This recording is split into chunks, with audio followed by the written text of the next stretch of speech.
কিছুক্ষণ আগে কেরানীগঞ্জের রসুলপুর এলাকা থেকে যে নারায়ণগঞ্জ থেকে যেই লোক শরণ নামে সরফরাজ শরণ নামে যে এক ব্যবসায়ী কিনেছিল কেরানীগঞ্জের রসুলপুর বাড়ি, তার বাড়ি থেকে ট্রাম্পকে কিছুক্ষণ আগে নিয়ে আসা হয়েছে। আমরা এখানে এসে দেখেছি যে ট্রাম্প এখনও পর্যন্ত তাকে যে থানায় পিকআপে করে নিয়ে আসা হয়েছে, পিকআপের মধ্যে এখনও রয়েছে। এবং আমরা যতদূর জানতে পেরেছি যে ট্রাম্পকে এটাকে কুরবানি দেওয়া যাবে না এবং এটাকে প্রশাসনের পক্ষ থেকে এবং সরকার উচ্চ পর্যায়ের পক্ষ থেকে সেটিকে নিয়ে আসা হয়েছে। এটি এখন আর কুরবানি দিতে দেওয়া হবে না। মালিক পক্ষের যারা এটা কিনেছিলেন তাদেরকে টাকা দিয়ে দেওয়া হবে অথবা অন্য পশু কিনে দেওয়া হবে, কিন্তু তাদেরকে এই মহিষটি আর দেওয়া হবে না, সেটাই তাদেরকে জানিয়ে নিয়ে আসা হয়েছে। আমরা দেখতে পাচ্ছি যে ট্রাম্পকে সরকারিভাবে নিয়ে যাওয়ার জন্য আরও একটি ট্রাক এখানে মাত্র প্রবেশ করেছে এবং এই ট্রাকে করেই যে ভাইরাল মহিষ রয়েছে ট্রাম্প তাকে এখান থেকে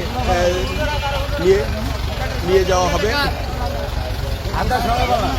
এখানে উৎসুক অনেক দর্শনার্থীদের ভিড় দেখা যাচ্ছে এবং থানার গেট আটকে রাখা হয়েছে। থানার গেটের বাইরে ডোনাল্ড ট্রাম্পকে এক নজর দেখার জন্য উৎসুক জনতার ভিড় আমরা দেখতে পাচ্ছি। এবং পাশাপাশি যেই সরকারের উচ্চ পর্যায়ের থেকে যেই নির্দেশনা দেওয়া হয়েছে যে ট্রাকটিকে এখান থেকে মহিষটিকে দ্রুত সরিয়ে নেওয়ার জন্য, সেই বিষয়টিও সেই লক্ষ্যে কাজ চলছে, সেটাও আমরা দেখতে পাচ্ছি। আমরা দেখতে পাচ্ছি ট্রাকটি ডোনাল্ড ট্রাম্পকে যেখানে রাখা হয়েছে সেদিকে চলে যাচ্ছে এবং কিছুক্ষণের মধ্যেই হয়তো ট্রাকটি স্থানান্তর করে ছোট ট্রাকটি থেকে এই ট্রাকে করে উঠিয়ে ডোনাল্ড ট্রাম্পকে এখান থেকে সরকারি অন্য কোনো দপ্তর এবং অন্য কোনো জায়গায় নিয়ে যাওয়া হবে।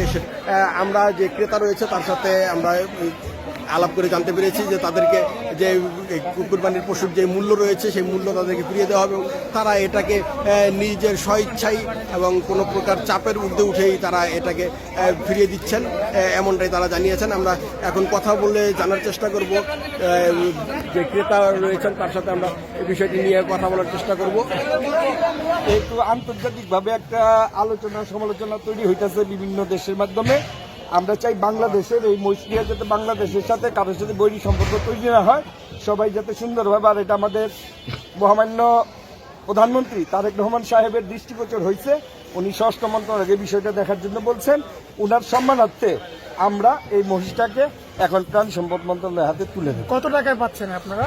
আমরা তো আমাদের 3,30,000 টাকা মহিষের দাম, 20,000 টাকা আনুষঙ্গিক আমাদের খরচ হয়েছে, ট্রান্সপোর্ট আনা নেওয়া বিভিন্ন।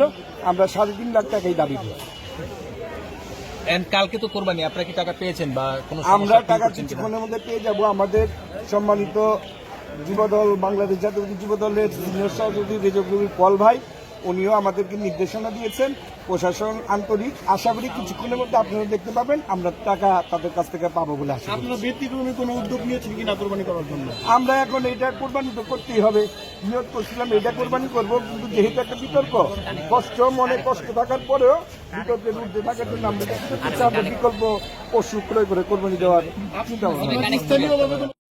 দর্শক, আপনারা এতক্ষণ শুনলেন যে পশুটির যে ক্রেতা রয়েছে তাদের বক্তব্য শুনলেন। তারা থানা থেকে কিছুক্ষণের মধ্যেই প্রাণী সম্পদের কর্মকর্তারা তাদেরকে পশুটির মূল্য বাবদ যে টাকা রয়েছে সেটি ফেরত দিয়ে দিবেন এবং তারা সেই টাকা দিয়ে অন্য আরেকটি পশু কিনে কুরবানি দিবেন, এমনটাই তারা আমাদেরকে জানিয়েছেন।